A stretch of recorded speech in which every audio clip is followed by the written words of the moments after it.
ఇక 42% రిజర్వేషన్ గురించి మా మిత్రుడు శ్రీనివాస్ యాదవ్ గారు అన్నారు. నేను ఒక మాట సూటిగా వారికి సమాధానం నేను చెప్పదలుచుకున్నాను. చట్టపరంగా 42% రిజర్వేషన్ ఇవ్వాలి అని అంటే రాజ్యాంగ సవరణ జరగాలి. కానీ రాజకీయంగా వినండి రాజకీయంగా ఈ వేదిక మీద నుంచి నేను మాట ఇస్తున్నా.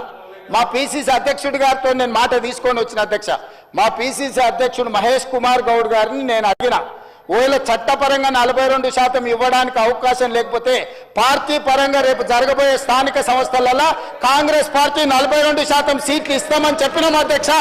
ఇవాళ మేము సిద్ధంగా ఉన్నాం, మీరు సిద్ధంగా ఉన్నారా?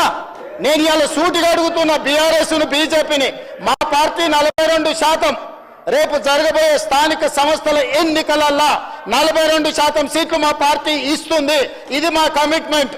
మీ రెండు పార్టీలను సవాలు విసురుతున్నా, మీరు రాండి, ఈ వేదిక మీద నుంచి మాట ఇవ్వండి, 42% ఇద్దాం. చట్టాన్ని సవరించే చట్టంలో ప్రొవిజన్ వచ్చినప్పుడు చట్ట ప్రకారం ఇద్దాం.